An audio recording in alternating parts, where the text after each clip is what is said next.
The reason you're on is not just because I love you and I love what the Cooties do, which we'll get to the bottom of all of that. And for everybody that doesn't know listening, the Cooties are probably were. I told you. What? Yes.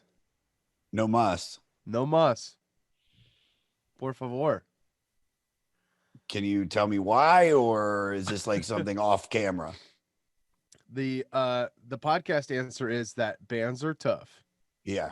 And they're really hard. And, you know, what we had was very, very special and very, very cool. But I think we took it to as far as we could take it without like absolutely, you know, destroying our own personal relationships with each other. Oh my God, could you have been on a perfect podcast? Why? Oh my God, there's so much going on behind the scenes here. Really? Well, no, and I get that. Like, I understand what it's like when you start something, you're excited about it, you start getting things from it, and then the excitement grows, and sometimes those things don't come to fruition. And then it makes it harder to continue doing something when you reach a certain point.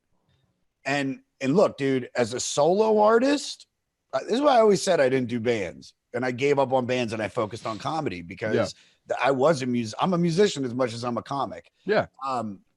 You got to deal with 3 other people, and they need to be dialed the fuck in. And if they're not willing to give up everything, then you're never going to be able to fully take it to the place that you want to go or what you know it needs to make it. Totally. It's a weird mix of desires between a group of people. Honestly, the fact that any band becomes really successful is an absolute miracle to me. Really? Well, no, I mean, I don't know. Just like when people bullshit on like Nickelback or any of these like huge bands, Imagine Dragons or whatever, I'm like, they did it. Yeah. They're all on the same page. They made it work somehow. Especially the Imagine Dragons, because they've just made the same song over and over. With the lightning and the thunder, thunder and the lightning, and some clouds, and there's a wind coming from the northeast. What if that's what they deceptive Christian rock? Yeah, there's an underlying theme of Jesus, but we don't really say it. We say it's thunder and the lightning. He is risen. and now he's raining his love upon y'all. Well, hey, either way, and I mean this sincerely, like, you're also talented and you're also fucking great at what you do, and you created something extremely special, dude. Coffee Shop, I've probably watched the music video for that hundreds of times, dude. Oh, thank you, man. It's great. I told you that when that came out too. I was like, oh, dude, it rules. Thank you, man. And you know, not to shit on anything that the Cooties done in the past, but Ethan and I have created a new band called the Wolves of Glendale. Nice. That's a little more aggro. It's a little more intense. It's a little more evil, you know? Because nothing spells evil like Ethan. Right. And Glendale. He is white. What do they call it? White. I can't think. What do black people get mad about? White people about what? White privilege personified. There it is. No, I can't believe I forgot that. Yeah. No, he's Israeli and Argentinian. Are you serious? Oh, yeah. He's more Hispanic than I am, and I am 0% Hispanic. Well, it's, you know, with although you, I look 100% Hispanic. With you, it's just the way you dress. I've seen you out and about among the mean streets of Los Feliz, and you are dressed like you just did a coke deal in a hotel room in South Miami Beach. Oh yeah, I have heavy Tony Soprano vibes when I go out, like, just, and not by like choice, not because I want to look like that, because those are just the clothes that fit me best, and you could still sort of look manly in them, you know. Where it's like the bigger, huskier guy with the man biscuit, you know, showing a little bit in the chest area with maybe some gold jewelry. Hey, this guy's kind of a boss. That's kind of awesome. It's like Rick Ross, you know? Did you call it man meat? What'd you No, call man biscuit. man biscuit? Yeah, dude. You know, you get your man biscuit poking out. It's a good time. Yeah, your look is a vibe for sure. For AF. sure. AF, AF, AF, brother. AF. My You know look what is else? based. You know what? You know what else is AF? Randall Stewart Newman. Absolutely. So, you want to know why you're on here? Do you remember the Yes. conversation we had? I asked you guys. I think it was as we were becoming friends. We met at Just for Laughs. I remember like Amy, your manager, was like, you know, we got to go check out my artists. They're performing in like a Yeah. park. Yeah.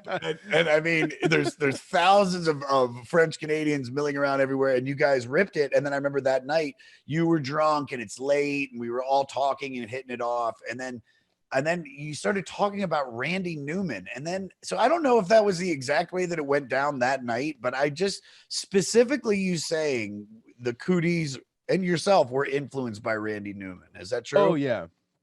Absolutely. I would say Randy Newman is probably the first guy in music. I mean, up until that point, I think, where his songs weren't necessarily comedy songs with a capital C. Yeah. You know, not like Spike Jones or Irving Taylor. Like, it wasn't silly or goofy. Which obviously the Cooties were silly and goofy sometimes, but you know, the compliment that we most got was, wow, you guys are actually talented and can write the hell out of a song. The lyrics just happen to be really funny. Oh yeah. Yeah. And so I feel like Randy Newman was kind of the first guy to really write incredible songs, period, that were like the most tongue-in-cheek you could ever be. Like, his tongue is sewn into his cheek. You know, that's why he sings like you give me all his love. That's why, because his tongue is inside of his cheek, like the Godfather. When did it start? When did, like, because I just knew Randy Newman. I think I've said this on this is the third Adam. This is the third fucking Adam's doing his taxes. He's not even paying attention. Adam's like getting deductions. There's probably a kid in between his legs. What are you writing off this year? That sounded like you fuck kids, dude, but you don't. He has a child. The kid just plays. Thank you for correcting that. Yeah. I gotta go, by the way. That's it? No. You didn't want to be, you know, we're all pedos here, right? Oh no, the pedo music podcast. Amblin needs a place to listen and talk about music. Oh God. This is the second time we're talking about him, and it's his third album that we're talking about today. Wait, how are we doing his third record if we've only talked about him twice? Because this is the second time that he's on the list, the second and final time he's on the list. But it's his third album. His third album that he ever put out. No. Oh, it's his third record. Okay, I get it now. It's his third album that came out. So I've done it. God, I'm going to give you a list of people that we put you up there with. Jordan Temple, writer, comic extraordinaire. Tim Heidecker. Oh, heard of him. And now Tony Soprano. Toby Soprano. Toby Soprano. Although Kyle Gass just did gift me the name Gordon Ramsay. Nice. Yeah. That's coming from him. He's cool. I like Kyle. When we first started doing the jam, like right at the beginning, my band LMNOP was jamming with they had a friend, Sarah, who was like the biggest Tenacious D fan, and she had really become friends with Kyle. And so Kyle did a couple songs to open, I think, the second and third goddamn comedy jam. Oh, cool. Which is a gift, you know, because no, he's the best. I just did a weekend of shows with him and his solo band called Trainwreck, which is him and Lee from the Tenacious D cinematic universe. Nice. And it's this like insane country band. And we did 2 nights at Harvard and Stone, and then we did a show in San Diego on Monday. Ooh. And super fun. Those guys are the coolest in the world. You're playing drums with them, or are you playing with Wolves of Glendale? No, it's just playing drums. Yeah, see, that's what I love about you. See, this is to all the listeners. Eric is an incredible drummer. You have some of the best energy from a human being that I kind of barely know. Like I barely know you, and yet I'm like, he's my best friend. I completely agree. I remember actually the first time we actually did meet. I don't know if you remember this, but I mean the first time we really like connected and like really hung was in JFL. But there was a time before that where I believe the Cooties did the improv lab with it was a midnight snack Oh yeah. years ago, and then we all just like sort of like stayed around and hung out because we were all like fans, and then we all got canters.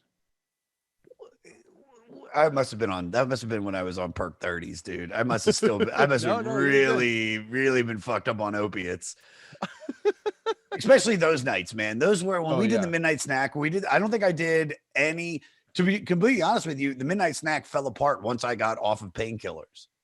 Oh, because you realized that it was you couldn't keep I was those like, what am I hours and not doing? be out of your mind. I mean, it's which is crazy because like now I've been able to trigger the same feeling I get on opiates without opiates by going to that same place of like not giving a fuck. Right. But man, it's like I just did Barstool Sports and they said when they ask you anything, it's like this little like web series, and the guy says to me, he goes, if you could have unlimited anything, and it can't be money, what do you want? And I was like, perk 30s, dude. If I could have unlimited perk 30s, or I don't have to fucking wake up in the morning and look for them, oh man, that would rule. But yeah, I love you, and that's why you're here. So I'm curious about. Thank you. I'm curious about Adam. We like you marginally, wherever he is, and I think Oakland, Santa Rosa. Okay, Redwood City, stand up. Oh, there you go. Redwood Nation. Someone's a geologist. I don't even know if that's the right thing. That's rocks. That's fuck. It's all part of the rock, man. It's all in one giant rock spinning around the fucking. Bleh. All right. So, How did you become friends? Not friends. Tell me about your relationship with Randy Newman. Oh well. I mean, I've been listening to him forever. Jacob of the Cooties, he was like a piano rock guy in South Florida. He was like local celebrity piano rock. This is back when like Ben Folds was sort of huge and that whole thing, the Fray, that sort of world. And he was super into Randy Newman, and I think he probably introduced me to actually a later Randy Newman album, Harps and Angels. Okay. Which is fucking great. And it's just incredible. I remember there was a song on it called Korean Parents that just made me laugh at the title. And I was like, this old guy that did Toy Story sort of is blowing my mind here. You know, because everyone knows him as the Toy Story dude, as I did, in sort of a same sort of Phil Collins-y way, where it's like the Tarzan guy actually was the sickest drummer of all time in one of the craziest prog rock bands ever. Holy shit. I know. Have you seen Genesis recently? Yes. I did. With the Sun and stuff. Well, it's not even the Sun. The drummer was fine. The band was great. It's Phil Collins who can barely move, and he's sitting in a chair, and now he's like this. You know that one song that's like, son of mine. Like Phil Collins is in his like rocking chair, all decrepit and skinny, and he's so just rough. Like, son of mine. Like he's like, just looks so like get off my lawn vibes. I know it's some real Eastwood energy. Yeah, coming from. Oh my god. Yeah, at least Eastwood could still direct. The fact that they're out touring with Phil Collins, the state that he's in, is like, I mean, dude, you don't need the money. He must be so bored though. But when you're that, look at Bruce Willis. Bruce Willis, we're never gonna see him again. You know that, right? Like he's retiring. I don't know what I don't know what the disorder is, but they're like, he's giving you heads up. Hey guys, we had a good run. I'm going to go die with my money and live the rest of my life out of the public eye. Right. Goodbye. No more Bruce. Yeah. And fucking Phil Collins should have done that. Dude, the encore, Eric, the encore was the funniest thing in the world because everybody left the stage. They just turned the lights off and Phil Collins just sat there. Oh my God. In the dark. Like, and then the lights came back on, and Phil's just like, "Yeah, they left me here. 2, 3, 4. This is Oh the no, fusion." Oh, that's insane. yeah, dude. Have Yeah. you ever seen Randy Newman live? No, I've never seen Randy Newman live. I always wanted to, though. I had an opportunity a while back, but I missed it for some reason. He was touring just with himself and a piano, and I was so into it, but I missed it. I was pissed. For me, Randy Newman is that guy that I think the first time I heard him was in the Naked Gun soundtrack, with they're doing the baseball thing. And, Right. You move to Los Angeles and every sporting event, especially the Dodgers, but anytime the Dodgers win, they play the song. I love Pixar. I love Disney. So, he wrote great songs, but I would always see him nominated for an Oscar. Right. And for years I was like, God, I wish somebody would just slap the shit out of him. And, and because he was just there. It was like every year it was like the same song being written over. I mean, you got a friend a in me. friend. Come on, dude. That song is great.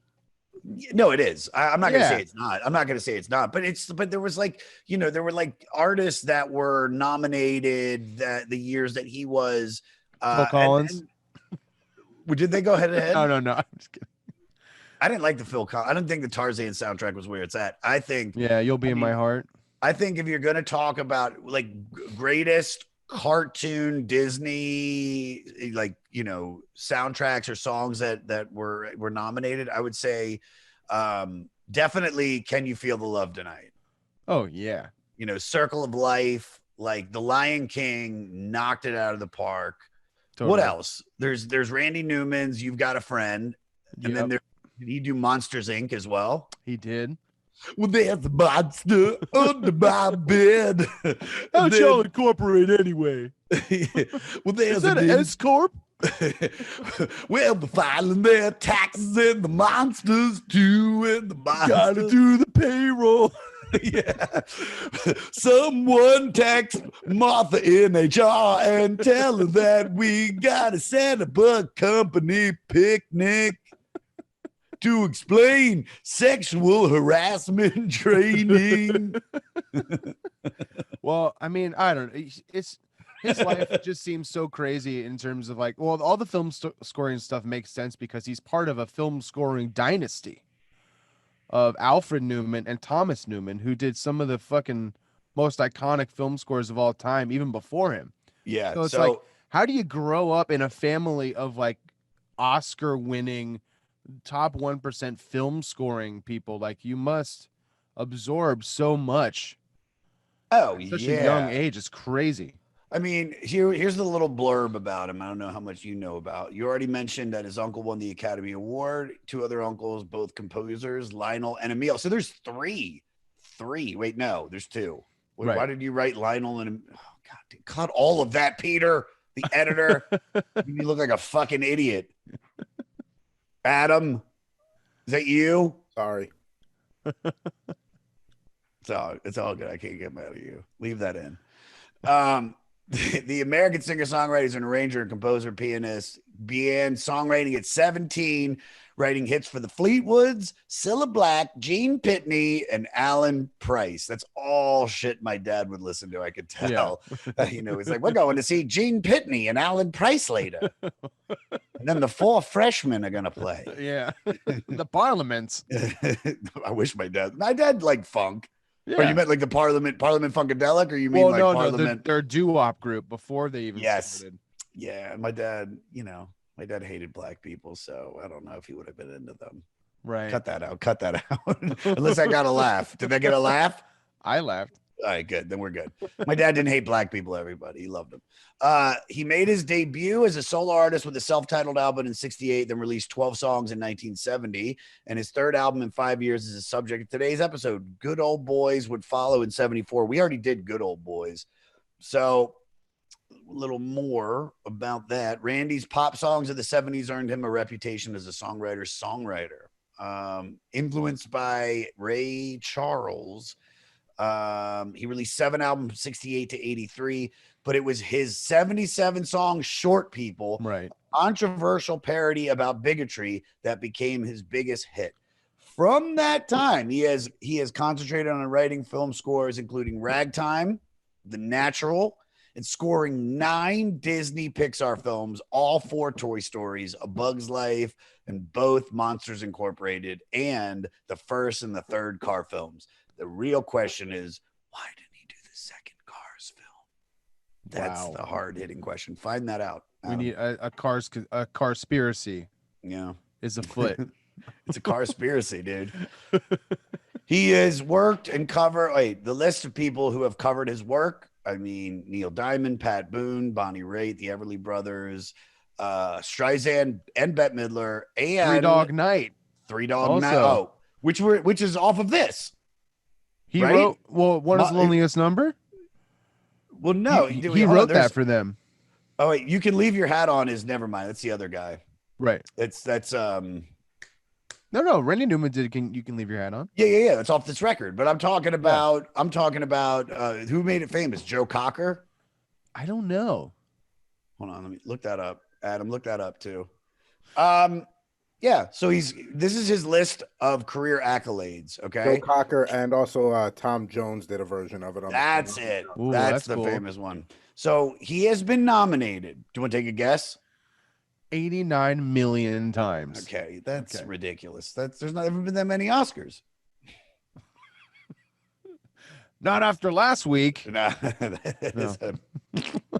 How many do you think? Adam, you wrote this. So Eric, how many Oscars do you think he's been nominated? Nominated? 10. Multiply that by 2, add 2 more. 22. Holy shit. He has won twice for Best Original Score for a Monsters, Inc. song, and in 2011 for the Toy Story 3 song.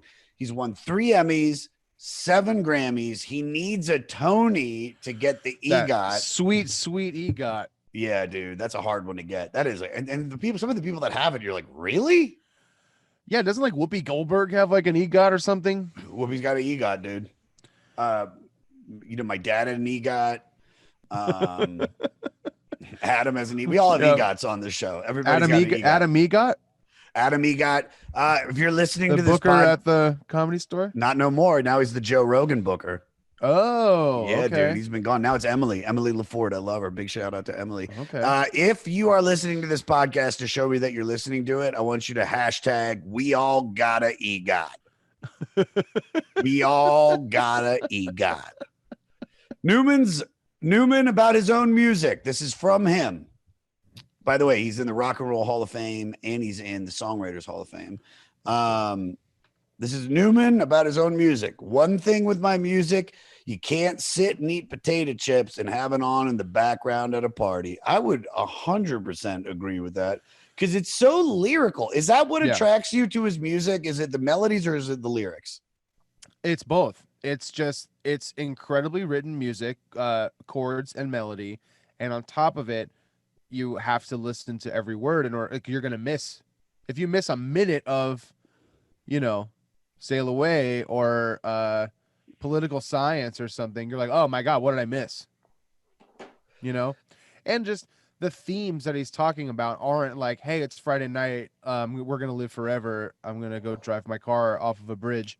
It's not that. It's more like, he's writing these incredible, like New Orleans sort of influenced style songs with about like geopolitics and nuking the entire world. And it's just so esoteric and funny that you're weirdly learning to. I don't know. I love it. There's something about his music where it's like you said, it's a comedy song without the laughs, but you're getting a story. He creates characters. I mean, Good Old Boys was so much deeper than what I thought it was going to be. If I wasn't doing this podcast and I just listened to it and just forgot the lyrics, I'd be like, yeah, these are good songs. But when you really you're like, wow, this is about racism. This is about, a fucking civil rights leader. This is about a Confederate leader. This is about this. It's like he's telling the story. What was the other one we did? 12 songs. 12 songs. I don't really per se remember that. Those are more fun and upbeat songs. Was that his first record? I think it's second. Yeah. It's a second. And so what are the themes that are on this? Because some are hailing this as his finest work. Here, I'll give you the little background on this. We got all this shit out of the way. It was released in May of 1972. So tell me what's going on in the world in 1972, Adam. Go ahead and look that shit up. The Godfather came out in 73. So The Godfather was being made at this time. Godfather was being, Robert Evans was right. taking down Hollywood starlets. Yep. This peaked at number 163 in the United States and on the Billboard 200 and number 42 in Australia. The album found a middle ground between the heavily orchestrated pop of his debut and the more stripped down rock oriented approach of 12 songs, and managed to bring new strength to both sides of his musical personality in the process. Beach Boys' Brian Wilson has said that this album profoundly affected him at the time of its release, briefly keeping him from sliding further into depression and mental illness. In particular, Wilson noted that he listened to Sail Away over and over while physically writing down the lyrics, which would become the Beach Boys' Mount Vernon and Fairway Fairy Tale EP. And in 2001, Wilson ranked Sail Away third on his list of 5 albums I can't live without. Can we find out what the other 4 are? Cardi B. Imagine Dragons. CeeLo's follow-up. Yeah, no, it's like Gnarls Barkley's second record. The one with Crazy? No, not even Crazy. It's all about the one after that. Yeah, that one was butt cheeks. Okay, so the first one on his list is his own album, The Beach Boys.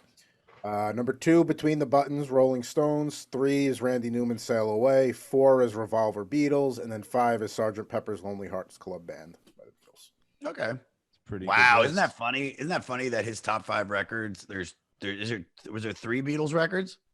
2 Beatles, 1 Stone, 1 Randy Newman, and his own. Yeah, it's so funny that he would put his own record on there, even in his crazy fucking. It's his number 1 record, right? Yeah, but he puts the other 2 records that fucking basically he stole from and the Beatles stole from him. Right, exactly. That's insane. Is this your favorite Randy Newman album? I would say this one and 12 Songs are tied. What are your favorite things about this record? Like, what sticks out to you? I was immediately taken in by Sail Away. Oh, yeah. Immediately, just like, I think this is his best song that I've heard in the 3 albums that we've listened to. Yes. And this song actually is ranked number 275 on the 500 greatest songs of all time list by Dark Lord Rolling Stone magazine from the 2021 list. I'm glad they updated it. They have to. What else are they going to do? They don't know what the fuck they're doing, dude. This list sucks so much, dude. This list has killed my podcast. It's like you get any momentum and then it's like, here's Richard and Linda Thompson. Right. It's like, fuck you, man. No one cares. No one cares. This is 2018's 500 list that we'll be doing for the next 10 years. No, this one's 2012, dude. Whoa, really? Yeah, man. What number am I? What number is he? We are at 322 today. I don't think I'm finishing. I'm not going to lie to you. This is like your Tonight Show or something. Dude, I don't think I'm finishing. I just, there's no way I'm doing this for 6 more years for the amount of money that I make from this. There's no way. There is no way. There's no way. It's so funny. It's like, dude, let's keep going. Just 6 more years, man. 6 more years of your life. It'll feel so good. The albums get better. No, they don't. You're still gonna have, dude. At like 75, it's like Blind Willie Cleghorn. He played. He had a bootleg that they found. It's a wire recording from Arlo Guthrie's uncle. It just sounds like this, like yeah.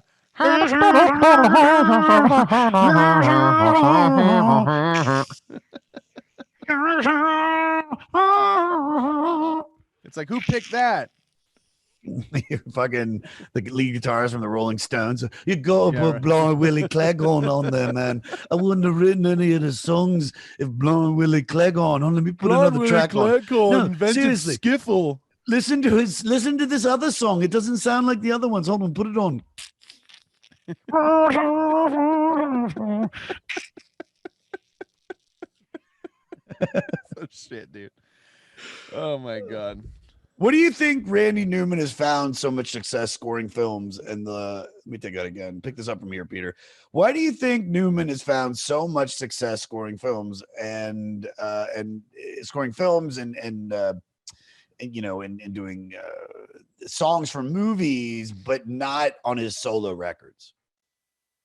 Well, it's just the film scoring dynasty, I think. I mean, I don't know. He also had a bunch of experience working with orchestras, like for Sail Away in particular.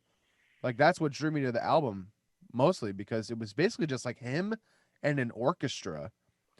And his writing was very almost like New Orleans meets Americana, sort of Aaron Copland kind of thing. It just feels very American, early 1900s cinematic already. I feel it was just already just inside of him. And then he's like, oh, cool, I'll just add a couple more French horns and some other stuff and I'll score it to picture, and I won't write incredibly esoteric lyrics about it. Yeah, I think there's definitely, this record feels like it's more fully formed than the other ones. What was the Cooties writing process like? And when you guys were like Coffee Shop, like Yeah. How did that come up? And tell me. That was I don't know. I think we wanted to write songs about I think we gave ourselves like an experiment for like what's an unsolvable problem, or what's a thing that everybody knows about but they don't really think that much about. Like we're all going to coffee shops all the time. Mm-hmm. And we essentially just make a list of all the things that are really fucking annoying or weird about a coffee shop. They have the heaviest door in the world. There are adult Pop-Tarts there.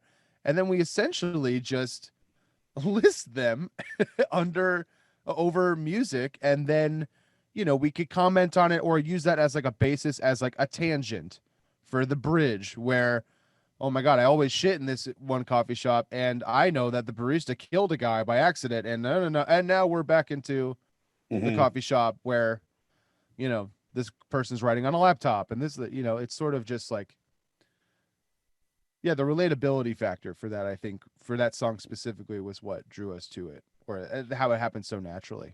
What about musically? Like and even now with you and Ethan, I mean, like who's the, because you guys all play multiple instruments. Like you don't just play drums. You play, I'm assuming you play everything. I can play a little bit of piano and bass and guitar and stuff. So who's the main guy? Who's like is it somebody already have the melody, or it's like you get what do you do first? You get the lyrics first, you get the melody? No, it was, a lot of those songs were started with just jams, where the three of us would get into a room and, either Jacob or Ethan, because I didn't really play a melodic instrument per se, they would just start playing chords, and it was all very natural. It was just, oh, that's kind of cool. Oh, this sort of sounds like a Beck song, Yeah. Let's write in the style of Beck. I think that one specifically was just dum dum cha dum dum cha, like really simple, to the point. And yeah, and then one of us will just shout out like, because we're a comedy band, we just shout like Pop-Tart easel, Yeah, coffee shop, and we're like, oh, let's write about a coffee shop. It was literally just out of nowhere. We just pluck it. Hold on for a second, I gotta turn my thing off. Sorry, did you guys hear that? No, you didn't hear that? I No. heard it. It still means that my setup recorded it. If Randy Newman could perform a jingle for any product, what would you choose? I don't know why, but I would love some Axe body spray, like Randy Newman, or Oakley's, or something really buff and manly, Truck nuts. Yeah, truck nut. nuts. They got them drooping down on the big car. You got them truck nuts. Truck nuts. You got them drooping down on the big truck. It's a Kawasaki jet ski floating down the river, going 90 miles an hour. I would love that. Or like Guns or something. I don't know. But also a very underrated Will Sasso impression. Randy Newman. Can we pull up video of it? Pull up Will Sasso doing Randy Newman. Yeah, I don't know what product I would do. I don't even know what my favorite, like, what are all the songs he's done for films? Let me look at the Oscar nominations. I want to see, or you can pull them up and I'll do it. I'll fucking do it. Don't tempt me with a good time. Randy Newman, IMDb. Let's see what we're working with. Randall Stewart Newman. Man, he dresses like my science professor. You know? Yeah. He's won 2 Oscars. You know how hard that is to win an Oscar? But be nominated 22 times and only win 2 times? That's kind of annoying, actually. All right, so Marriage Story. Wow. He got nominated twice in 2020. You got divorced. Well, you're fighting. Yes, indeed, and you're splitting. Lawyers are expensive. Laura Dern. Laura Dern is the lawyer, and Adam Driver sexy because he's 6'5" and no other reason. He looks like a deep sea fish. Oh yeah, I know what you're talking about. The one with the little light that comes. Yeah, he's with the one of those guys. All right, he's won for "We Belong Together." It's not the Mariah Carey song. Right. That'd be really funny if he wrote that for Mariah Carey. We belong together. That boy is mine.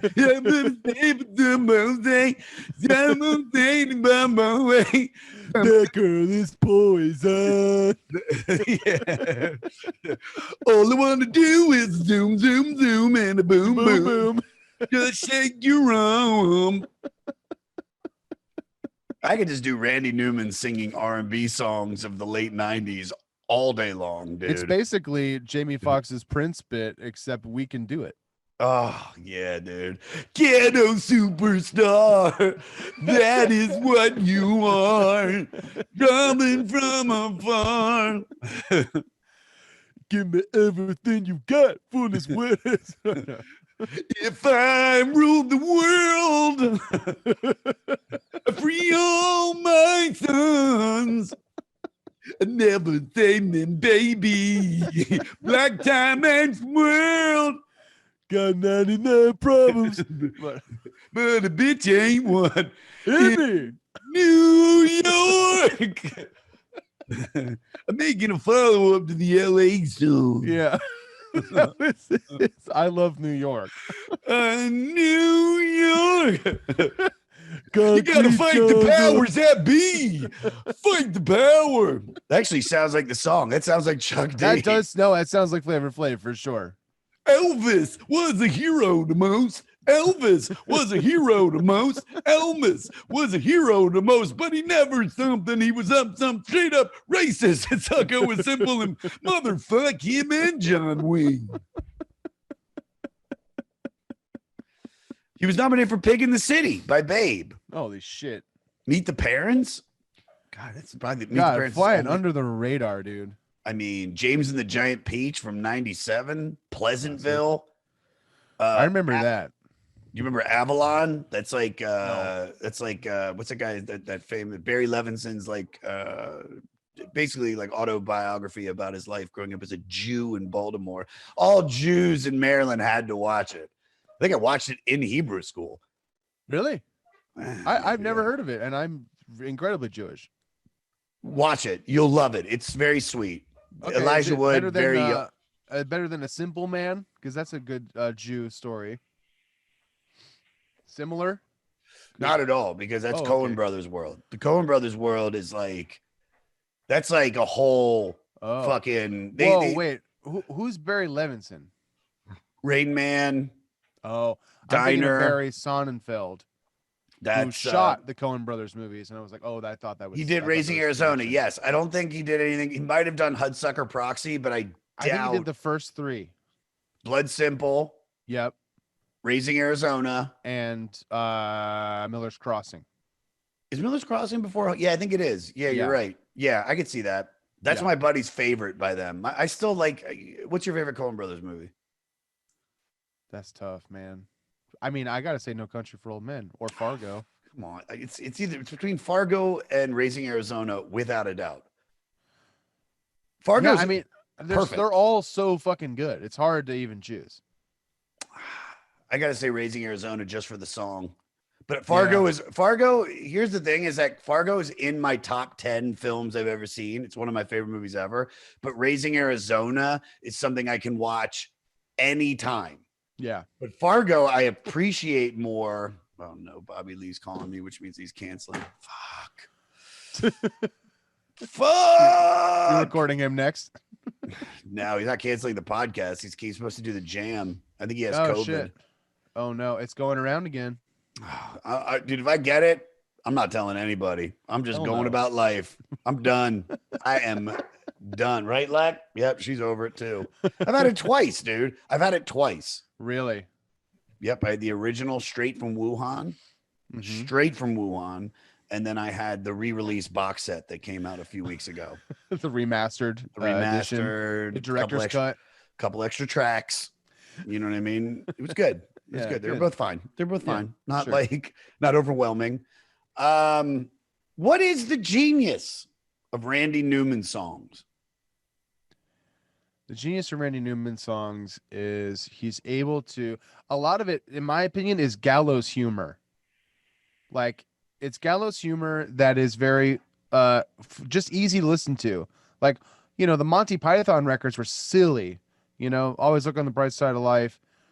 So much silliness before. And don't get me wrong, I love silly, but this, you could not have any lyrics. It would be great to listen to. And then on top of it, he's writing some of the most like biting, sarcastic songs you've ever heard. And it makes you think. It's just so good. So Sail Away is about slavery, right? Mm-hmm. Lonely at the Top is, what's this about? I think it's just it about was- like success and Yeah, it was written specifically with Frank Sinatra in mind. He gives us all his love. that's about God. It's about God and How there Randy is no Newman's- God, basically. Randy Newman's Yeah. an atheist. Yep. Political science. Yes. Last Is- night I yeah. had a dream. It's about That one's so good about just the scary ex-girlfriend. You know, yes. I saw a vampire. I saw a ghost. Oh yeah, You scared me the most. They were hanging. Yeah. It's so Oh funny. yeah, it's like werewolf bar mitzvah. Yeah, dude.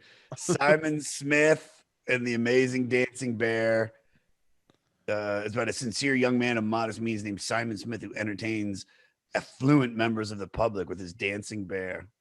I mean, who's writing music like that? Well, and who's writing music so popular like this too?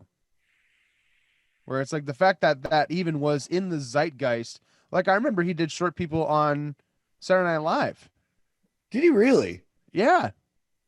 Wow. And there was like a little chorus behind him and stuff. And I was like, God, I mean, not to sound like, I mean, and you know, I don't want to sound like an old fogey or anything like that, but it's like you could not do that today. And for it to get as much traction as that did at the time, No, you know?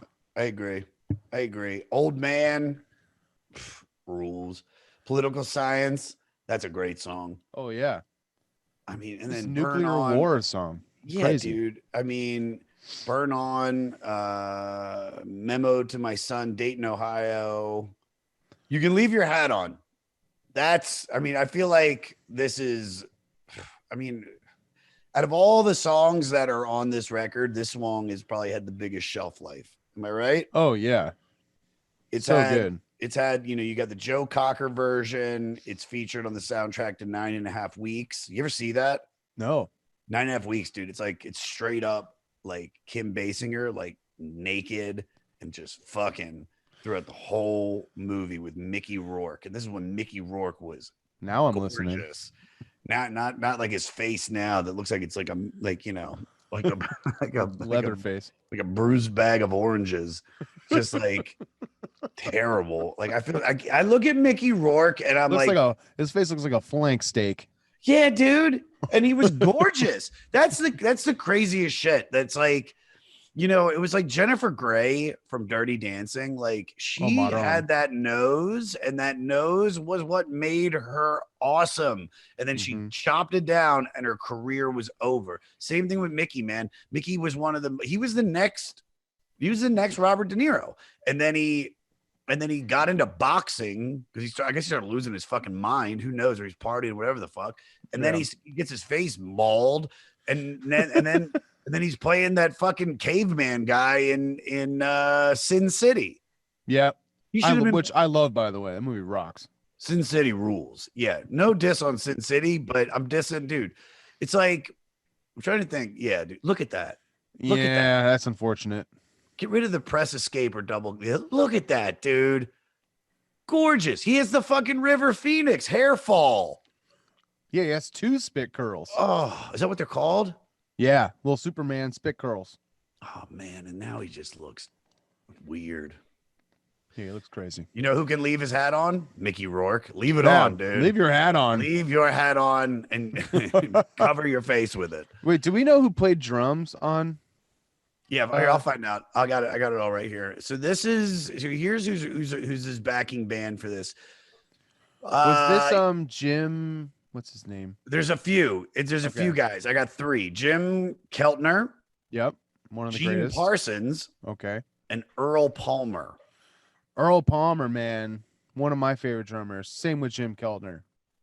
Really? Earl Palmer and Jim Keltner were in the Wrecking Crew. Yeah. Like that group of session musicians in LA that played on all the Beach Boys stuff and all that shit. It's so killing. Earl Palmer is like, and he was like Little Richard's drummer. Like his beat pretty much invented rock and roll. And Fats Domino. Yes. Someone's looking at a Wikipedia page as we speak, and his name is Adam. Earl Palmer, dope. Let's see what Gene Parsons, Flying Burrito Brothers, the Birds. Yep. But fucking Jim Keltner, dude. Fucking one of the Traveling greatest. Wilbury. Yeah, this dude. You just looking at the bands he's associated. Carly Simon, Joe Cocker, Bob Dylan, Ringo Starr, George Harrison, John. Yeah, is he played with all? Nah, he didn't play with McCartney. But he was on like All Things Must Pass and stuff. Yes. Yeah. Oh God. Another, I was sort of hoping that the other Jim Gordon was on this record because I know that he's playing drums on 12 songs, and I just got into him. He is like the greatest fucking drummer. All the things that I thought were Jim Keltner and a lot of other classic recordings were actually Jim Gordon. Like he played on Imagine. He's playing drums on Imagine. Mm-hmm. He wrote Layla. He played on incredible bongo band Apache. All that shit. Yeah. Yes. Dude, that changed weddings, bar mitzvahs, and middle school dances. That saved me many, many times when I was DJ and stuff.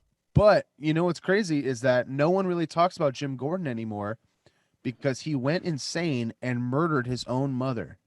What? Yes. With a hammer. Yes. This was back in the 80s or 70s when, like, I think he was a drunk and he also had some pretty big mental health issues, but they didn't know how to treat it. And, guys, more than anything, he's also the police commissioner of Gotham City. Right, of course, Jim Gordon. What's his name? Gary Oldman famously portrayed him in that in the Dark Knight. I thought it was in the documentary. Yeah, but I was about to, but I was like, well, you don't really portray anyone in a documentary. Wait, tell me more about the murderer. He, from what I remember, is so he played on like every fucking great thing. Delaney and Bonnie, just a session maven. And one day, I think he just snapped and showed up to his mom's house and was like, "There are voices in my head instructing me to kill you." And so he did. And I believe he's in jail still for that. But he just had like a snap from alcoholism, mental health problems, drugs, crazy shit. Crazy, man. We don't condone killing your mom. No. Ever. So don't do it, people. If you are, dump her in the Cuyahoga River. Rolling down to Cleveland. Which is on the chorus of the song Burn On, Big River, Burn On. Yeah, by Randy Newman. Randy Newman. Hush that fuss. Everybody move to the back of the bus. Is there anything important, Adam, we need to talk about for this record? I thought the Frank Sinatra story was pretty funny on the Lonely at the Top. Let's find it. So was that him trying to write a his like My Way? So here I got a little blurb. You want some blurb? Blurb me. This was written specifically with Frank Sinatra in mind, although he never recorded it. Both were signed to Warner Brothers Records, which was looking to find Sinatra a hit. The song is essentially a satire of Sinatra's image. Hold on, I got a burp. Indigestion, second I start podcasting. It didn't fly with old Blue Eyes, so Newman cut it himself. Speaking with Rolling Stone, Newman explained, hold on, I got to burp again. Jesus Christ. Nice. I had Veselka earlier. I had oh man, you had the pierogies? some pierogies. I had a half a chicken salad. It's the mayo. Nice. The mayo's in me, just punching my stomach right now. Pop, pop. Newman explained, I thought maybe stupidly that he would be ready to make fun of that leaning against the lamppost shit. So I'm so lonely and miserable and the biggest singer in the world. I never bought that part of him. I thought he'd appreciate that. I played it for him at his office at the Warner Brothers lot. His reaction, nothing. He said, next. I also played get this raggedy Jew out of my face. Get this film scoring Jew out of my office now. Who do you think you is? All right, there. Bring in one of those colored boys to write me a song. You know Sinatra called black people coloreds. You know 100. He's racist. Just they were probably racist. And they could be because they were the biggest stars in the. Do you know how many times they probably called Sammy Davis Jr. the N-word? Oh my God. Like. Or Quincy Jones, because I believe Quincy Jones sort of got a lot of his start with Sinatra, directing orchestras for it and arranging. Those are the days. Those are the days. And what's crazy is Quincy Jones will tell you. Did you ever read that New York Times article that he did a couple years ago? You have to read it. It's so funny. He's so old and he does not give a fuck. He's just throwing everyone under the bus. He is just going for it. Find Adam while we start wrapping the podcast up. Will you find like the bullet points from the article? And by the way, Peter, you can cut this part, Adam, just so I can say this on here from now on. Just start like you can do all the same, like the way the notes come in, but always put like at the top or whatever, like biggest things on this record. And it can be shit from the songs. It can just so we all have it lumped. So if I don't have to go through track, but you know what I mean? Okay. Yeah, I'll change everything that's important, but then still do the regular outline, but just like you have to talk about these things. Got it. Okay. And what do you want to look up right now? You're looking up the bullet points from the Quincy Jones article. I want to hear what he threw under the bus. Is there any more to that story? Nothing. He said next. No. But Quincy Jones was like, I know who killed JFK. Did he really? Yeah, he was like, it was the mob, 100%. But they were asking him about like Michael Jackson. He's like, oh yeah, you want to talk about Michael Jackson? I know who killed JFK. They talk about See this over here? It's like like you're waving the ball in front of your dog. No, don't pay attention to that. Pay attention. It's pretty wild. I believe it. I believe the mob killed him. 100%. For sure, dude. Yeah, man. This podcast is turning into a JFK conspiracy podcast. The 500 most fucked up conspiracies about JFK. You know, I don't want to do. We'll not do favorite song here. Let's see if I got any other questions to ask you. And Peter, you can clean this part up. Is there anything else, Adam? I thought the Patreon question was pretty good, but other than that, yeah. All right, pick it up from here. Patreon time from Garrett Titlebaum. Are we still capable of understanding satire? I've loved these 3 Randy Newman 500 records a lot, but feel like if songs like Sail Away or Rednecks came out today, they would be too shocking for internet audience to comprehend what Newman is doing. So the main question is, are we still capable of understanding satire? That's a really good question. Yeah. I mean, I think we are. I don't think we're okay. I mean, yeah, I mean, Saturday Night Live still does a pretty. They're like, not pushing. They're not pushing the envelope. Though. No. I'm not saying they're envelope doing pushing, but baseline. they are doing some baseline political satire that people watch every week. I do agree with him that in that Randy Newman would just probably go over everyone's heads and would go across unnoticed. Like if that's expert level satire, you know. Is Randy Newman expert level satire? I would say so, musically. Yeah. I don't know if there's another artist. I mean that. I'm not just saying that because we're talking about him right now. I don't think there's another artist that is saying so much by covering up with so much. Like it's like none of his songs are either they're like blatantly like, you know, racism, blah, blah, blah, do stop being a racist. What do you think? What do you think his songs would be like now? I don't know. He did. If short people came out now, it would be like, you know, honestly, it would probably be the exact same reaction as what happened when it came out back in the day, where it was like, how dare you, of just a bunch of people not understanding the joke or the sarcasm about it because people have no imaginations. Yeah, you know, and that's I think when we talk about stuff that like it's a tightrope act. It's a very tightrope act. And you know, we were talking about the slap at the beginning of the podcast. It's like, man, you know, it's a joke. It wasn't even like a tough joke. It was just it was just I agree. It was a joke that would have been forgotten. Not one person ever would have talked about it ever again. And dude, you know who got the biggest fucking bump from this? Chris Rock? No, the fucking background actors, which is true. Yes, he got the biggest. I'm sure his tour is going to sell real well. For sure. But also the fucking background actors that are still getting residual checks from G.I. Jane. Because everybody's going to watch G.I. Jane now. Be like, what's he talking about? I know. Dude, go on to Netflix or like Hulu or whatever that has like streaming movies. And if G.I. Jane is there, I bet you it's on the front page. What's funny is I also thought immediately that like, oh my God, Hollywood's so fucked up that they're actually going to offer G.I. Jane to Jada Pinkett Smith for like $1 billion and she's going to do it. She's already worth, like, I looked it up. She's worth, because I was like, it's like, you know, people are like saying like, you can't make a joke about her, like in her disease. I was like, dude, it's alopecia. She's not dying from it. It's like, and she's always had short hair. And also she's worth $500 million. And also something tells me that Chris Rock didn't know she had alopecia. No, even he did. Who gives a fuck? Who gives a fuck? Well, especially compared to the Gervais stuff. But Ricky was like, he said it at the beginning. He goes, let's have a laugh at our expense. They're just jokes. Just get off you stop being so, you know, virtue signaling or whatever. Just have fun. And that's what I'm saying. That's like, dude, ultimately. They should do away with the Oscars anyway. For sure. Well, I like to watch them, dude. I watch them every year. And this year, I'm glad I did. Yeah. I'm glad I chilled. I'm glad I chilled in, smoked a joint. Dude, when that happened, Smoked at first, a there's a minute of like, that's not real. But when the sound cut off. Right. Then I go, oh, this is real. And then they showed Will Smith's mouth being like,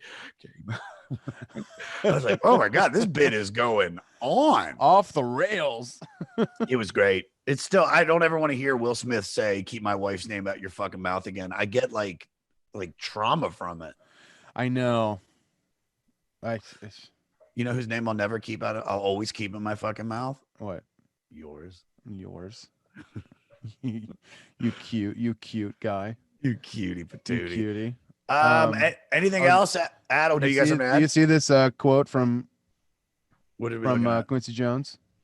There's a lot of good ones from that interview. Oh, here you go. I found it. And then we'll do rapid questions and we're done. Okay. So Quincy Jones, Michael Jackson stole a lot of songs, including Billie Jean.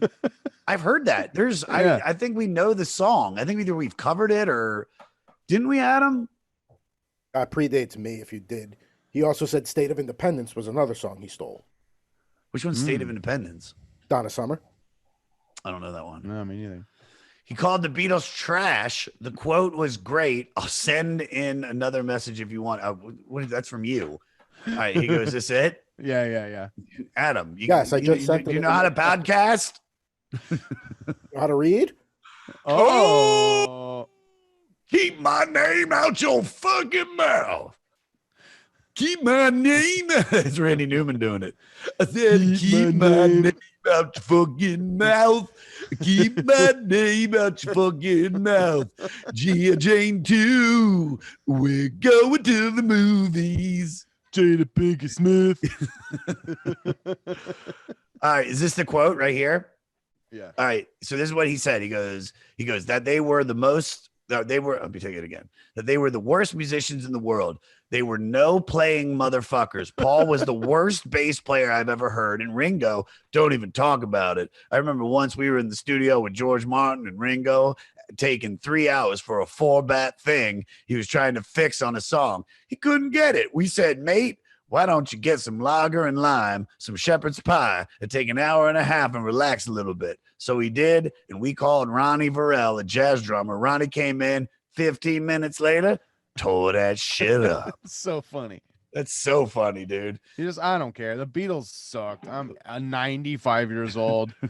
Yeah, they asked him about, that Trump quote is so funny. He asked her about Trump, and he goes, wait, what did he say? He goes, yeah, 12 years ago. Here. So he said, Ivanka, 12 years ago, Tommy Hilfiger, who was working with my daughter, Kidada, said Ivanka wants to have dinner with me. I said, no problem. She's a fine motherfucker. She had the most beautiful legs I ever saw in my life. Wrong father, though. Ooh. Wrong father. Wrong father. Wrong you know father. he's got that Quincy Jones like. Well, he's got that shit, man. Well, he's like very like shit, man. Oh, Chicago, the 30s. Marlon man. Marlon Brando, he's the most charming motherfucker you ever met. He'd fuck anything. I mean anything. That dude would fuck a mailbox. He fucked James Baldwin, Richard Pryor, Marvin Gaye. So funny. Fuck, dude. We need more tell-all books. We really do. I know. We really do. We need more people to fucking grow a pair of balls that are celebrities. And on your deathbed, release the beast, dude. Release the Kraken. Release it into the ether so we get the dirt on the world. All right, rapid fire. You ready for some questions we ask everybody? Hell yeah. All right. And Eric, thank you for coming in and doing this today. Of course. This was a lot of fun. First question, favorite song on the record? Political science. Least favorite song on the record? Let Or track you're skipping? I should say, what track do you skip? me look at the track list real quick. Everybody always It's probably something like track 9 or some shit like that. Hold the phone. Oh wait, I'm on fucking airplane mode. Nice. Things I do for you. Hold on. Mother of God. Whatever track 9 is. Track 9. Fuck track 9, dude. Yeah. Hashtag, if you're listening to the podcast still, so I can tell me that you're still listening to it. Hashtag fuck track 9. Yeah. There's a reason why it's track 9. It would be one. Definitely not a 1. No. I mean, last song on the album, that's cool. The penultimate song, that's also cool. Track 9, go fuck yourself. Go fuck yourself, dude. We don't have any more. That's we gotta legally make this an album. That's track 9. They're like, Randy, do you still want to put this on the record? Yeah, man. We need 11 tracks. So fucking I don't know. that We'll just was release this fucking thing. I don't care. This one's track 9. This one's trash. What song on the record would you fuck to? Fuck, marry, kill. Oh, what I fuck to? You're having a night. I can't have sex to any music. Period. Oh, it's Because- so creepy. Really? Yeah, dude. The noises of just sex. Ugh. I don't know. My problem is I get too in my head about the music because I'm such a music guy, and I'm thinking about the drums, how they recorded that snare. Ooh, that's a cool bass tone. Wonder if that's a short scale. And now all of a sudden, You lose I your lose it, boner. you know what I mean? Yeah, I lose yeah. my bing bong. That's why. That's why. Yeah, That's probably why. memo to my son. I'm fucking a sail away, dude. Actually, maybe Yeah. leave your hat on too. Leave your hat on sexy. Leave your hat on. Well, that song is sort of about sex anyway, so that's fine. But voice is hard to get. Get out of your head. I am 100% only sex to music. I do not fuck without music on. Headphones or stereo in the room. I got my AirPods, AirPod Pros, so I can cancel out the other noise. I don't want to hear her. Sort of like a silent disco. Yeah, dude. She's got on her soundtrack. I got on my side. We're not fucking at the same thing, so our rhythms are off always. Oh yeah. I fucked to a Massive Attack and Portishead without a doubt. Sure. I say, I'm not gonna say her name. Lexa. Play fucking Portishead. I ventured into Bauhaus a little bit. Pretty good. You know, Bela Lugosi's dead. I only fucked to Devo. Diva. Yeah.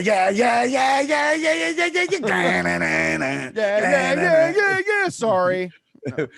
Wait, what's the other song? Mongoloid, he was a Mongol, and you're just on top of her like, Mongoloid, he was a Mong. By the way, here, this would be fun.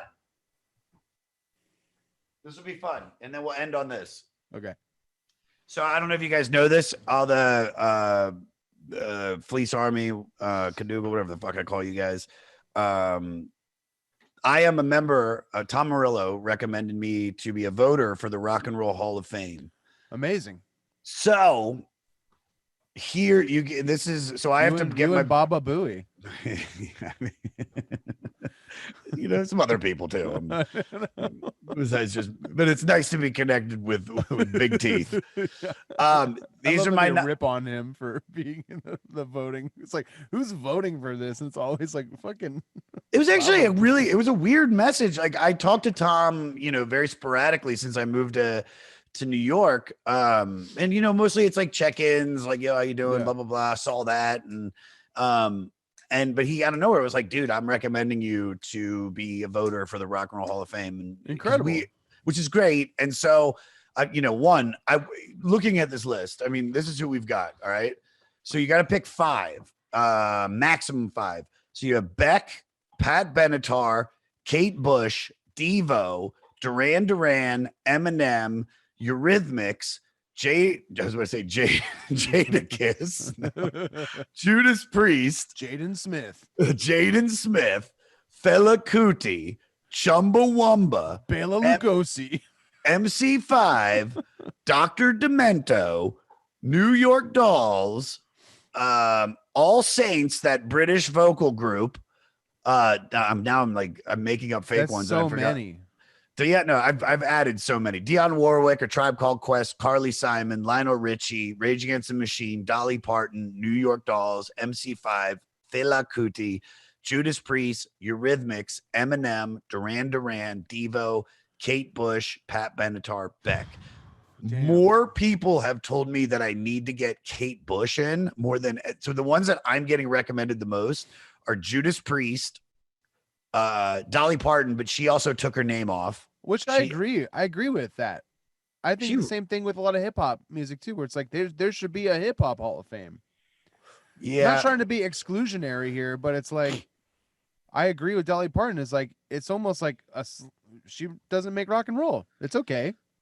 She doesn't, but I think the word rock and roll is just music. It's like recording music. Like you did something, you know, because A Tribe Called Quest and Wu-Tang Clan and even Eminem, they were rock stars. You know, right. Hip hop. It's more about the energy, the ethos, the story. It's like it's all the same story. Yeah. Musicians, from country to to rock and roll to techno. I think. You know, because people are just like, I made the beat in my basement, and now I'm the headlining Ibiza every week. Right. Digga, digga, digga, digga, digga, digga, digga, digga, digga. And those are the guys with the planes. Those are the guys with the planes, man.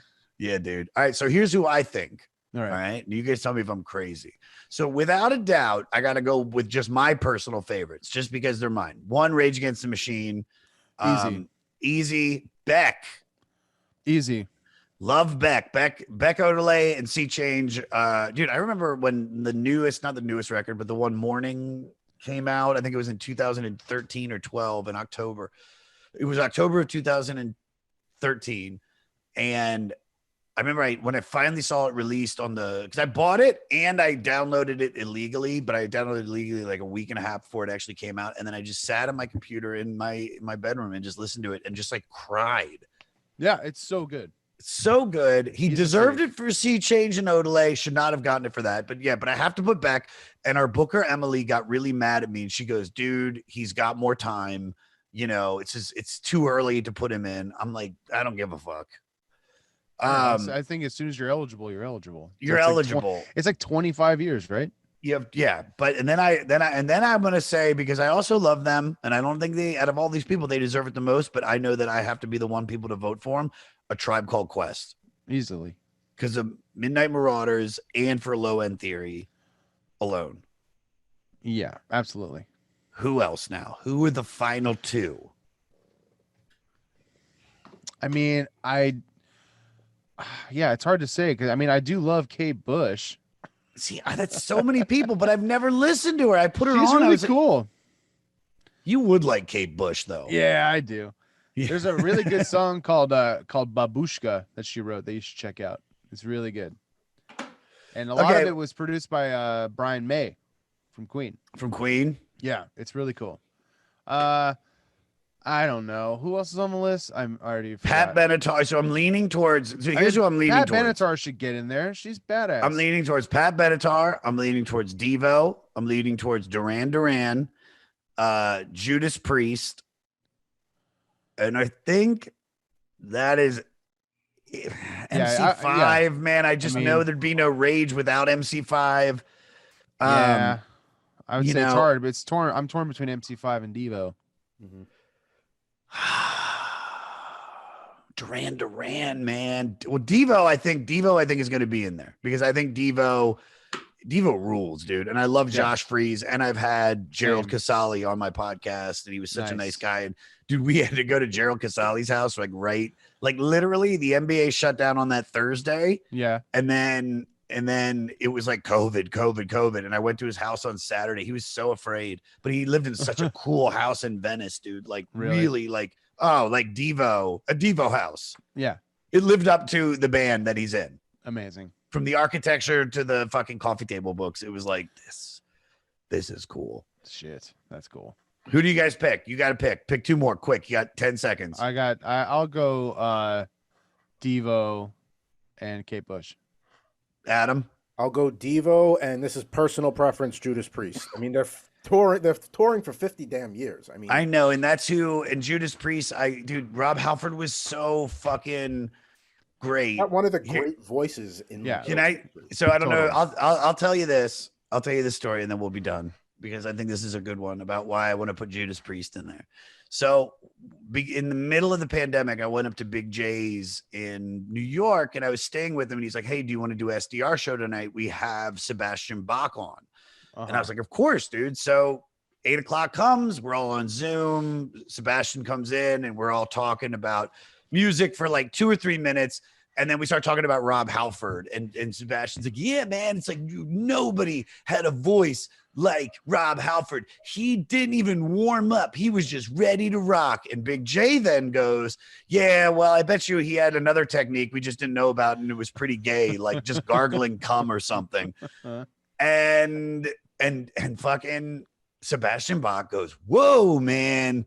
I don't want to be here if it's going to be that kind of podcast. And Jay's like, no. It's just a joke, man. Like, of course he doesn't gargle cum. I mean, maybe he does, but I mean, that's not how he warms up his vocal cords. And then Sebastian's like screen goes black.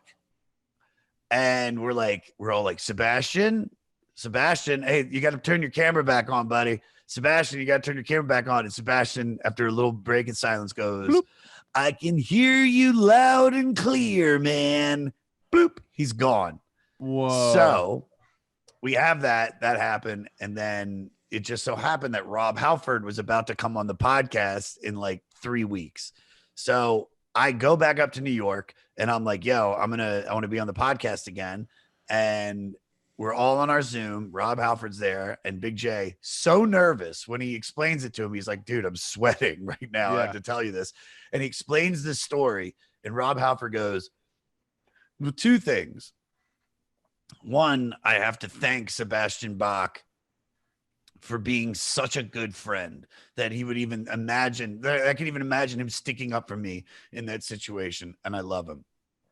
And 2, I never gargle, I swallow. Yeah. Of course. If we were like, God, you rule, dude. Yeah. You rule. Listeners out there, tweet at me. Tell me who I should vote for. Tweet or send messages. You know, keep the family alive. Eric, this was great. Promote away anything you want to promote, bud. When's this going out? Wednesday. Wolves of Glendale. We are playing at Hot Tub. The Ooh. Hot Tub Show. When? On Monday? April 25th. Fuck. No, I'll be in town. Nah, Really? I won't. Nah, I won't. I'm going to be in town for Netflix Fest. So I'll be there for like 12 days doing the jams. Dude, by the way, if you want to come to the jam on Monday at the Comedy Store, let me know and come backstage and just hang out. It's going to be a party. Dude, this Monday? This Monday. I'm there. No, Sunday. This Sunday. Okay, what time? 8 p.m. Okay, cool. I'll talk to you about it. I'll text you about it. Yeah. This is something we could have done totally off air. Off mic. So Wolves of Glendale, Wolves of April. Glendale. April 25th, Hot Tub at the Virgil in Hipsterland. Oh, it's a goodie. Are you boosted? Because you have to be boosted to perform there. Yes, sir. Fuck. Yeah, maybe I should I gotta get boosted. I don't want to get boosted because I felt more sick from the vaccine than I did from actual COVID. Right. That's the truth. Yeah. This was great, buddy. Thank you for coming on. Of course. Thank you for having me.